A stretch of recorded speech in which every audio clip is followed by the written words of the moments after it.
Són moments d'alegria, de retrobament setmanal i és normal que tinguem alegria i entusiasme per conversar amb els nostres amics, germans i germanes. Però ara anem a passar a la reflexió sobre la paraula de Déu. Abans de començar, m'agradaria aprofitar per saludar a les visites que es troben entre nosaltres.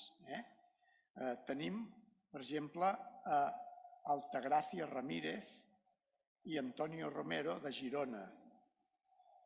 Tenim Ani i Gracelle Villaós de Filipines. Tenim també a Helena i Jordi de Portugal. Tenim també a Carolina de Xile. Tenim a Maria Eugènia Salazar de Colòmbia. I tenim a Zael de Barcelona.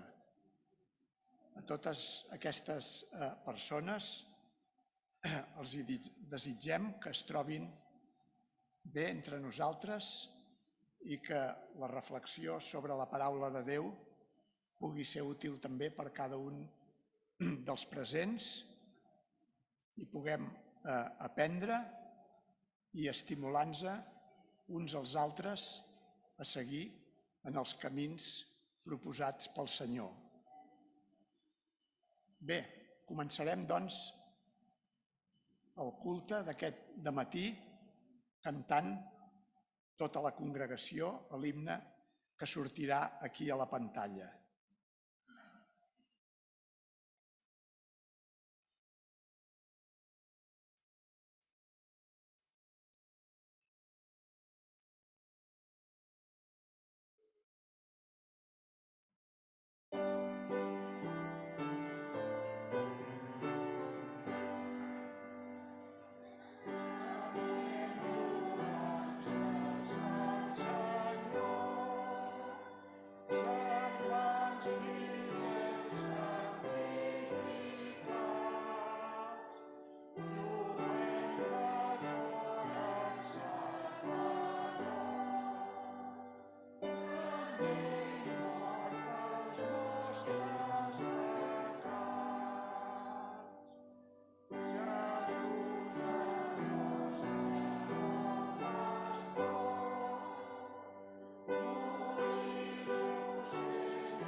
Pare nostre que sou en el cel, alabat i glorificat sigui el vostre nom. Gràcies, Senyor, per l'oportunitat de reflexionar en conjunt sobre la vostra paraula. Ajudeu-nos, Senyor, a obrir les nostres ments al missatge que avui teniu preparat a través del germà Isaac. Us demanem, Senyor, que el vostre Sant Esperit l'inspiri i que les seves paraules siguin paraules de vida com les que Jesús va repartir, va presentar durant el seu ministeri en aquesta terra i que han quedat recollides en la vostra paraula, en la Bíblia. Senyor, també ens en recordem de les persones que estan passant amb dificultats de salut, dificultats econòmiques, dificultats de llibertat, falta de llibertat, que el vostre Sant Esperit els conforti i desitgem, Senyor, que la vostra segona vinguda, aquesta beneïda esperança que tots compartim, pugui ser aviat una realitat. En nom de Jesús i pels seus mèrits ho demanem. Amén.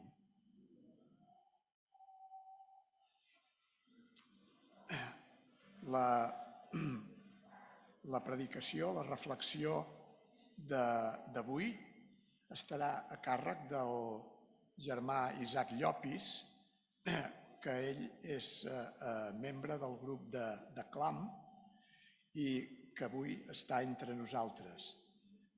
La reflexió serà en català i si hi ha alguna persona que té dificultats de comprensió, doncs els diaques li faran arribar un aparell de traducció.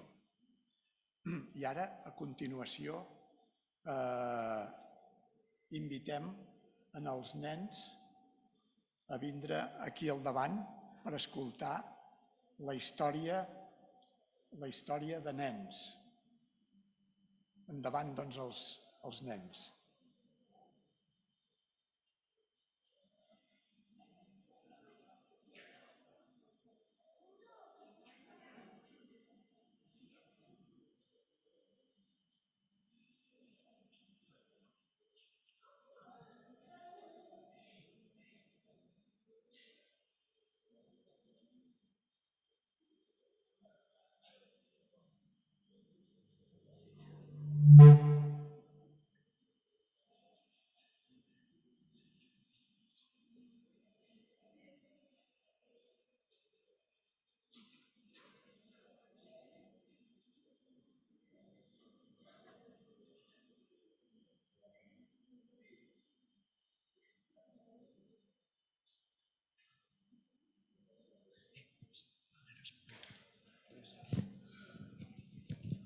Ahora sí.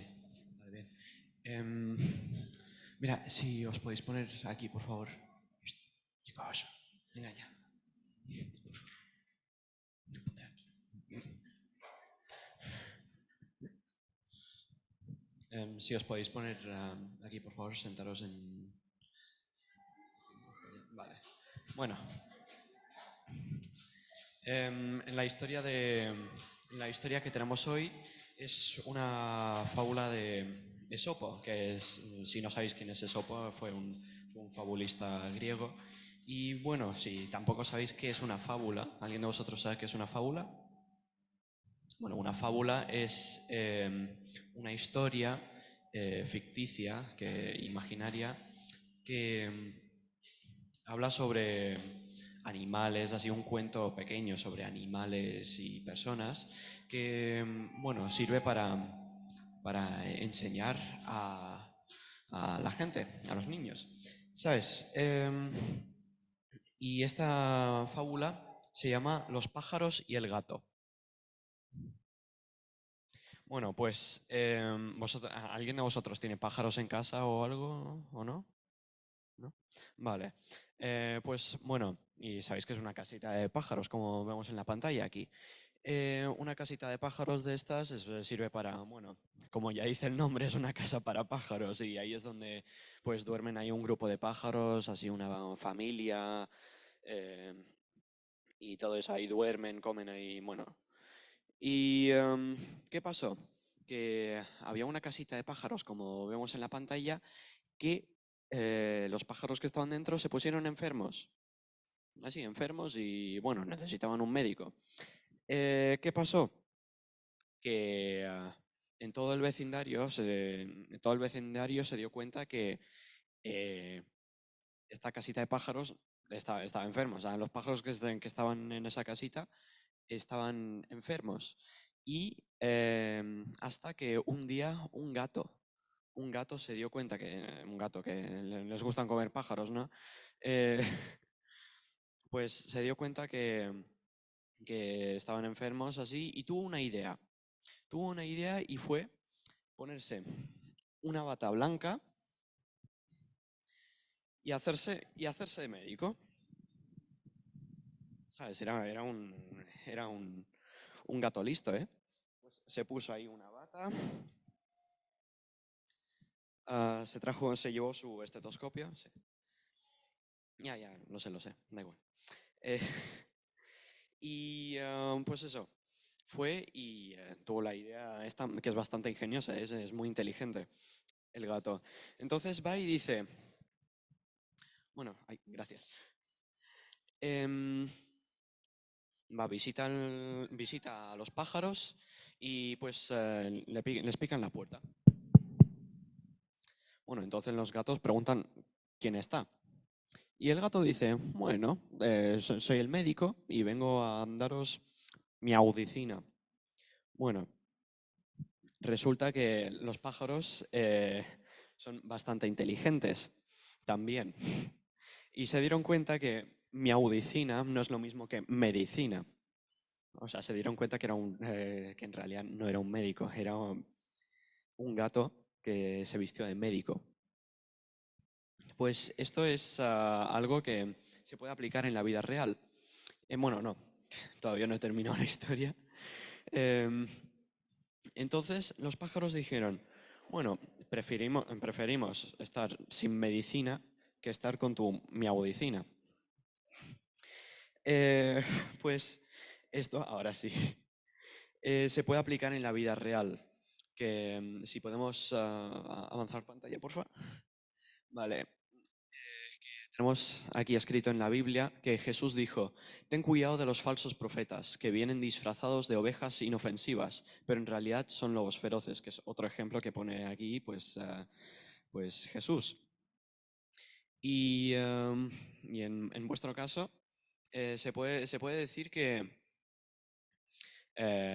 si vuestros padres os dicen, bueno, no vayáis a este sitio o no hagáis esta cosa, y después, no lo sé, un compañero de clase o alguien desconocido dice que, bueno, todo lo contrario a lo que vuestros padres dicen, os recomiendan, pues mejor seguir a vuestros padres porque aunque parezca que, bueno, ese compañero de clase o esa persona quiera pues haceros algo bueno, en realidad tiene una intención muy mala. Y pues eso, pues eh, seguir a vuestros padres y seguir a vuestros padres y seguir también a Dios, que es muy importante también. Y bueno, eso, feliz sábado. Ya podéis volver a donde vuestros padres.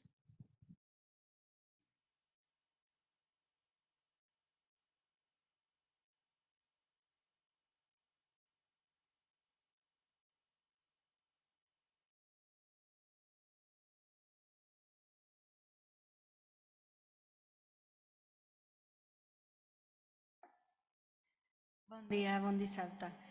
Ara llegiré un text que es troba a 1 de Corintis 13:13. Per ara subsisteixen aquestes tres coses: la fe, l'esperança i l'amor. Però la més gran és l'amor.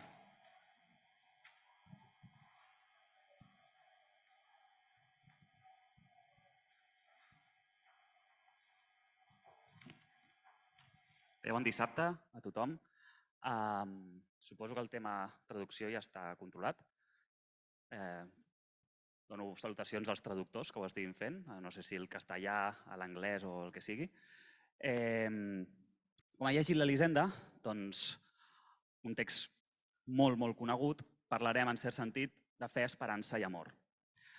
La qüestió és que avui és una jornada de reflexió a nivell estatal i em fa gràcia perquè nosaltres, segurament aquest comentari l'ha fet més d'un predicador, que com que generalment són en dissabte a les jornades de reflexió, aprofitem que sempre els dissabtes és una jornada especial de reflexió. De fet, la paraula reflexió és d'alguna forma, els que heu vist una mica d'òptica a la vostra vida o heu estudiat una mica, és el concepte que arriba la llum i torna pel mateix camí. La llum es doblega, es curva per tornar al mateix camí. Què necessari és a la nostra vida que tornem a les coses, que no visquem només cap endavant, sinó que siguem capaços de fer una tornada i analitzar d'alguna forma allò que hem viscut. Perquè a vegades només estem pendents de caminar endavant, de fer projectes, il·lusions, etapes, i tornar enrere, analitzar, pensar allò que hem viscut, per què ho hem viscut i extreure'n conclusions des d'una edat més adulta, sempre és una cosa molt necessària. Per tant, benvinguts a una jornada de reflexió. Espero que el que diguem aquí, això, que no siguin les meves paraules, sinó que siguin els textos que vagin sorgint, les qüestions que es vagin tractant us serveixin per reflexionar, per donar-li voltes i que us serveixin a la vostra vida espiritual. Per altra banda, entenc els dies en els que estem, la calor, les vacances. Per tant, espero que sigui això, un moment molt tranquil, com un menú d'estiu. No sé què mengeu vosaltres a l'estiu així fresquet, una sopa de síndria o un gazpachito, així, doncs que aquest sermó sigui lleuger com això. El faré curtet, lleugeret, perquè simplement us aporti reflexions útils. Aleshores, en primer lloc, aquest gràfic d'aquí, no sé què us ve al cap al veure això d'aquí. Quina idea us ve al cap? El senyor Polo, que no el veig, però va ser el meu professor de plàstica i pot comprovar que el meu art segueix sent tan cutre i tan dolent com ho tenia als 13 anys, però volia dir alguna cosa amb això. No sé què us ve a la ment. Al veure un gràfic així us poden venir moltes cabòries, moltes idees diferents. Segurament algú ha atinat el que vull dir, però podria haver tingut altres idees. Si algú me la vol compartir a l'acabar, doncs estaré encantat. Ara faré una pista enorme, que és aquesta d'aquí. Lo de baix, amb unes lletres gregues, doncs significa alguna cosa. Doncs què he volgut significar amb això? Això és la nostra vida.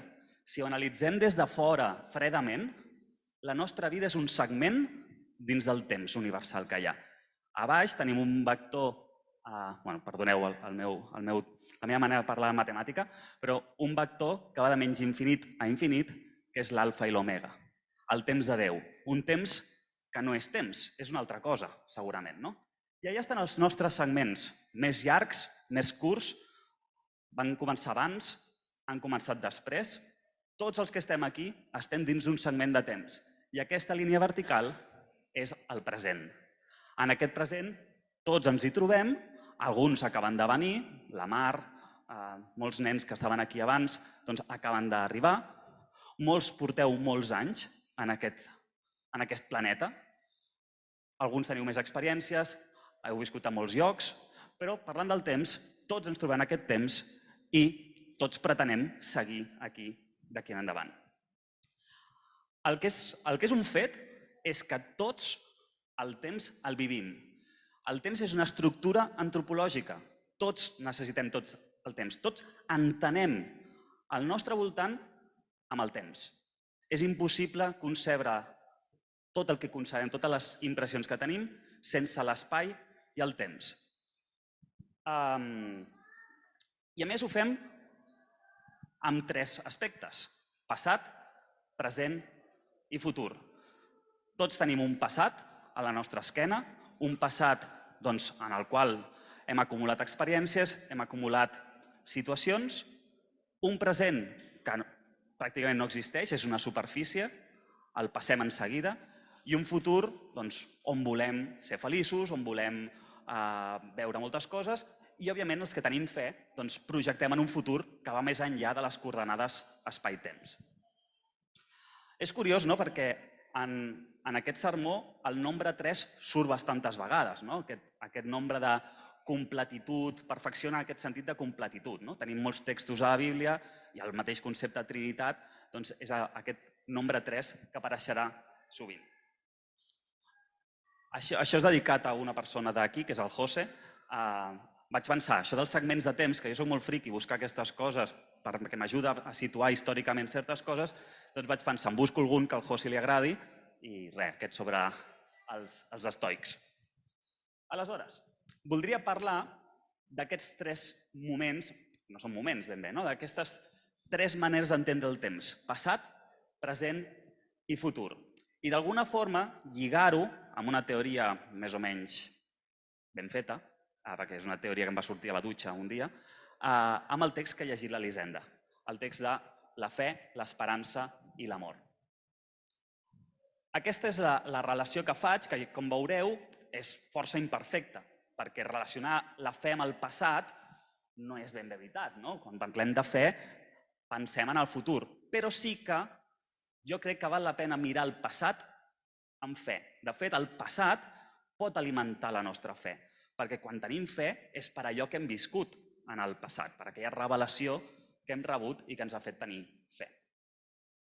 Aleshores, començarem pel passat. He estat buscant una frase que fos el millor possible i no l'he trobat, per tant em quedaré amb aquesta, que és llegir del passat la nostra fe. El que deia, d'alguna forma, la nostra fe està alimentada per tot allò que hem viscut anteriorment, les nostres experiències, com hem vist les mans de Déu en situacions o també com hem vist la fe d'altres, no? En el relat bíblic o en la fe de la nostra família, dels nostres amics o qui sigui.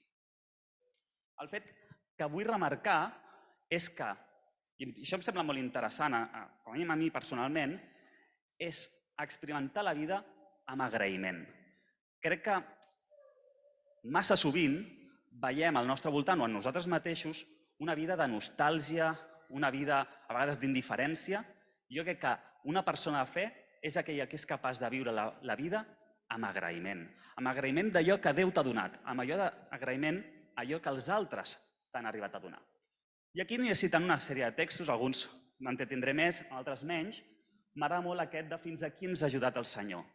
Tu saps que fins aquí, que és on ha arribat el passat, fins aquí el Senyor t'ha ajudat. Amb els teus problemes, amb les teves situacions, però et sents, si tens fe, que Déu fins aquí t'ha ajudat. I a partir d'aquí seguirà ajudant, però fins aquí ho pots assegurar. Òbviament, a sota tenim la típica definició de la fe, el primer verset del capítol 11 d'Hebreus, però m'agradaria entretenir-me en dos textos més. Un és possiblement el meu salm preferit, un salm en el qual el llegeixo, diu, és el Salm 121, per si el vol buscar en el seu idioma, diu, alço els ulls a les muntanyes. No el cantaré, només el llegiré, perquè si no anirem malament. D'on em vindrà l'ajuda? L'ajuda em vindrà del Senyor, que ha fet el cel i la terra. Que no deixi relliscar el teu peu, ni s'adormi el que et guarda. Mai no dorm ni s'abalteix el guardià d'Israel. El Senyor et guarda, el Senyor et fa ombra al teu costat mateix. De dia el sol no et farà mal, ni la lluna de nit. El Senyor et guarda de tota desgràcia, et guarda la vida. El Senyor guarda tots els teus passos, ara i per tots els segles. A mi aquesta sensació, i més aquests dies, d'un Déu que et fa ombra, em sembla fantàstic. L'altre dia intentava caminar a un lloc sense suar excessivament i anava buscant l'ombra, fins i tot anava creuant el carrer d'un costat a l'altre constantment i no ho vaig aconseguir. Vaig arribar suat com una mala cosa, com ara mateix ja estic. Però m'agrada aquesta sensació d'un Déu que et fa ombra, aquells moments que tu necessites aquella ombra que també rebia Jonàs i que tan a gust estava, doncs aquesta sensació de cuidar-nos com una mare, com un pare. Ens cuida, ens guarda, ens sosté, en cert sentit. I l'altre text que volia tractar és aquesta paràbola de Lluc 17, de l'11 al 19, que és la paràbola dels 10 leprosos. Diu, a l'entrada d'un poble van anar a trobar-lo 10 leprosos, que s'aturaren un tros lluny i es posaren a cridar: Jesús, mestre, tingues pietat de nosaltres. En veure'ls, Jesús els digué: aneu a presentar-vos als sacerdots. Mentre hi anaven, van quedar purs de la lepra. I en el camí van quedar purs. Un d'ells, quan s'adonà que havia estat guarit, va tornar enrere, glorificant Déu amb grans crits. Es prosternà als seus peus, amb el front a terra, i li donava gràcies. Aquell home era un samarità. Jesús digué: però no eren 10 els que havien quedat purs? On són els altres 9? No n'hi ha hagut cap que tornés per donar glòria a Déu fora d'aquest estranger? I li digué: aixeca't i vés-te'n. La teva fe t'ha salvat. Aquesta fe com a agraïment, com a agraïment de dir: escolta, jo estava malament, de sobte estic bé, vull veure qui ho ha fet, vull donar-li gràcies, vull poder glorificar-lo. Els altres 9 no ho van fer, només aquest ho va fer, però aquest, la fe l'havia salvat. Aquest agraïment, aquesta manera de viure de forma simpàtica la vida, en el sentit etimològic de simpàtic, de viure agraït, de viure gaudint de les coses, apreciant el bo que hi ha a tot arreu, el bo que ens ve de Déu i el bo que veiem també en els altres. No aquesta mirada a vegades pessimista, una mica enforronyada, com es diria, que a vegades tenim tots plegats. Molt bé, respecte a l'esperança, és veritat que la fe i l'esperança són paraules que tenen molt a veure, i és veritat que ens projecten el futur, però l'esperança és obvi que ens parla de futur. No? La fe podem analitzar-la una mica com mirant al passat amb fe per projectar-nos endavant. Aquest text de Lluc 21:34, Jesús està parlant i diu: vosaltres estigueu alerta, que l'excés de menjar o l'embriaguesa o les preocupacions de la vida no feixuguin el vostre cor, perquè de cop i volta, com un llaç, us triureu a sobre aquell dia. Aquí Jesús ens està parlant d'estar desperts, estar atents. A la vida no tot és les coses que ens planegem. No tot és menjar, beure, divertir-nos, viatjar. No tot és estudiar molt, treballar, guanyar diners, ser exitós. No tota la vida és lligar, tenir parella, tenir família, tenir descendència. La vida és molt més que això. Òbviament, això és part important de la vida. No vull dir aquí a un conjunt de persones que digueu no estudieu, no tingueu parella, ni molt menys. La vida és tot això, però la vida és alguna cosa més. No? I els que hem viscut ja moltes coses ens adonem que la vida és molt més que això. No? I m'alegra veure persones que esteu aquí amb el qual he compartit moments d'estudis, moments de problemes de feina, moments de... i que segurament vosaltres també heu compartit amb molta gent que es troba aquí. No? Moments de problemes potser econòmics, moments de problemes que no trobes parella o que hi ha altres situacions complicades. I, òbviament, en això hem estat resguard els uns als altres. Però el que em fa especial les persones que sou aquí, diverses de les persones que sou aquí, és que amb vosaltres he compartit alguna cosa més que això. Aquests problemes eren importants, però hem viscut altres coses que ens han fet créixer i ens han fet evolucionar. La vida no ens hem de conformar amb el que ens dona la societat. Hi ha alguna cosa més i hem de lluitar per aquesta. I això és el que ens ha de donar esperança, lluitar per aquestes coses, per canviar-les i per al futur tenir alguna cosa més. I l'última part és el present. Aquest instant que s'acaba, ara si tots ens calmem, notarem el present un moment i se'ns escaparà. És ni un nanosegon, és molt més petit que un nanosegon. No ho sé dir, no sé tanta física. Doncs residir en el present amb amor. Aquesta és una mica l'analogia que he volgut buscar. La fe en el passat, l'esperança en el futur, viure amb esperança, no viure conformat, sinó viure creient que hi ha alguna cosa més. I per altra, residir en aquest present que ens toca amb amor. Clar, ho diu a la carta de Joan, el qui no estima no coneix Déu, perquè Déu és amor. I és obvi que abans ja citava un samarità, però és obvi que si hem de parlar d'amor àgape, que és l'amor que aquí en tots aquests textos apareix, hi ha molts textos que podríem citar, però no podia no citar el bon samarità. No el llegiré, però és ben conegut, però m'agrada pensar en el bon samarità perquè els tres personatges que apareixen, novament tres, hi ha dos d'ells, el sacerdot i el levita, que viuen només en el passat i en el futur. No tenen present. Se situen en el temple, però no viuen pensant molt en el futur, en allò que vindrà i en allò que ha estat escrit, en allò que estava al passat, però no es troben al present. Per això, el ferit no existeix per ells. No existeix, no el veuen, no són capaços de veure'l, perquè només pensen en allò que se situa dins d'un espai concret i en temps pretèrits. Es troben descompensats, en cert sentit. I crec que el cristià ha de ser una persona compensada en aquests tres àmbits, passat, present i futur. El samarità sap viure aquí i ara, en aquell moment, el que veu que pot ser necessari que sigui. I és la veritat. Tots nosaltres, siguem més rics, més pobres, d'un lloc o de l'altre, ens necessitem. Tots ens necessitem. És impossible que hi hagi una persona en aquest món, ni el que guanyi també a les eleccions, ens necessita. Aquest eslògan ha quedat una mica estrany. El proisme no és una abstracció. Estem cansats que es digui el prójimo, el proisme. Això no és una abstracció. Són persones de carn i ossos, com diria Unamuno. Tots nosaltres som proisme. Tots vosaltres sou proisme. Aquest amor, diu Pau, a Colossens 3, diu que així doncs, com escollits de Déu, sants i estimats, novament és àgape, revestiu-vos de sentiments de compassió entranyable, de bondat, d'humilitat, de dolcesa, de paciència. Suporteu-vos els uns als altres i si algú tingués res contra un altre, perdoneu-vos-ho. El Senyor us ha perdonat. Perdoneu també vosaltres. Però per damunt de tot, revestiu-vos de l'amor, que tot ho lliga i perfecciona. I aquest amor no és un amor romàntic, no és un amor de cinema, sinó és un amor que és un estil de vida, és una disposició en cert sentit, no? Diu Kierkegaard, a les hores de l'amor, diu que l'amor és un asunto de la conciencia y, por tanto, no es un asunto del instinto y la inclinación, ni del sentimiento, ni un asunto del cálculo racional. És una vida d'amor, una manera d'entendre la relació amb els altres, no veure els altres com objectes, sinó veure'ls com a persones a les quals pots atendre i pots necessitar.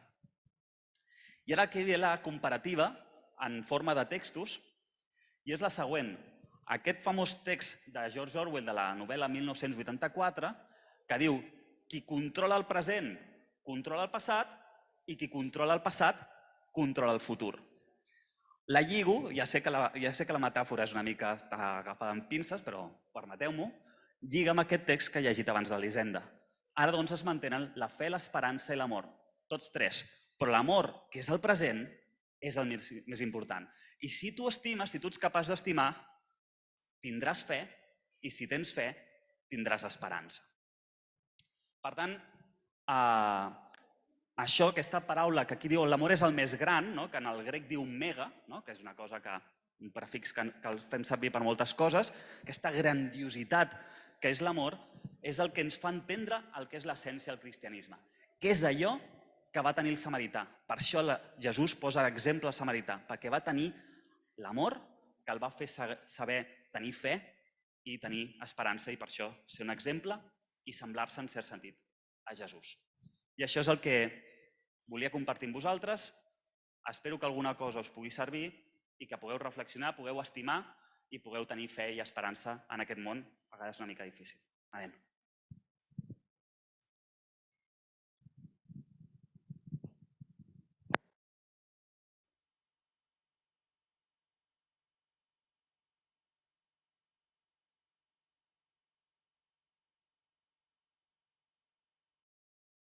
Agraïm aquesta reflexió bíblica que ens ha presentat el germà i ara invitem els diaques a passar a recollir les ofrenes i els delmes.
Si las pruebas de esta vida debilitan ya tu fe y en tu mente surgen dudas de que venga otra vez, mira hoy hacia el Calvario, a la cruz donde sufrí.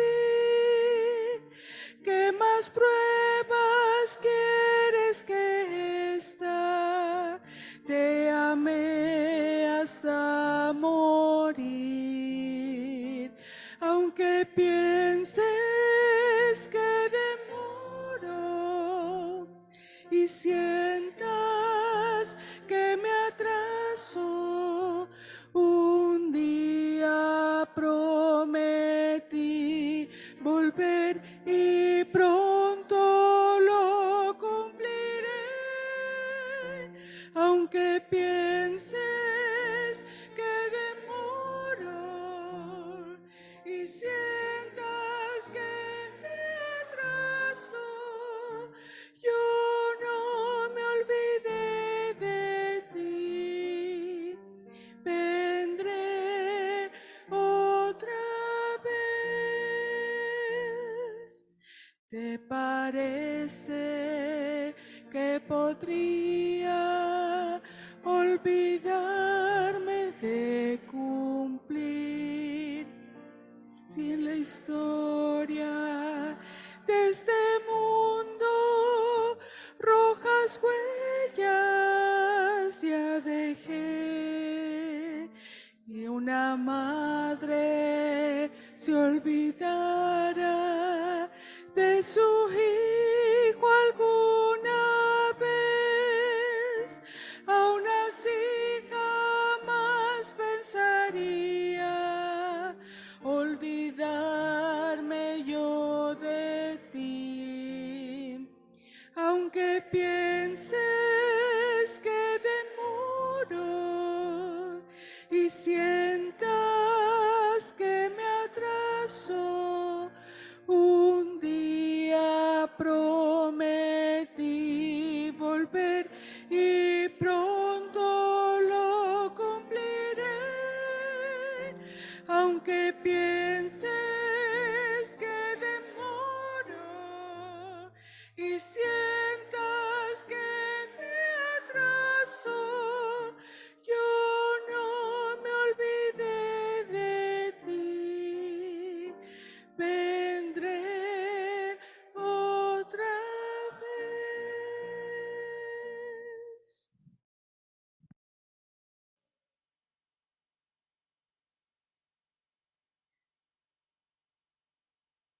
Molt bé, ara amb reverència acabarem amb una oració. Senyor que estàs en el cel, gràcies per aquest bon dia, el dia de dissabte. Gràcies perquè en aquest dia és un temple en el temps que podem recordar que tu ets l'alfa i l'omega i que tu sempre has estat i sempre has pensat en nosaltres. Gràcies avui per la reflexió de l'Isaac i gràcies perquè ens podem reunir en aquesta església amb llibertat i que també tu puguis estar amb totes les congregacions que avui es reuniran a tot el món. Gràcies perquè ens has estimat sempre. En nom de Jesús. Amén.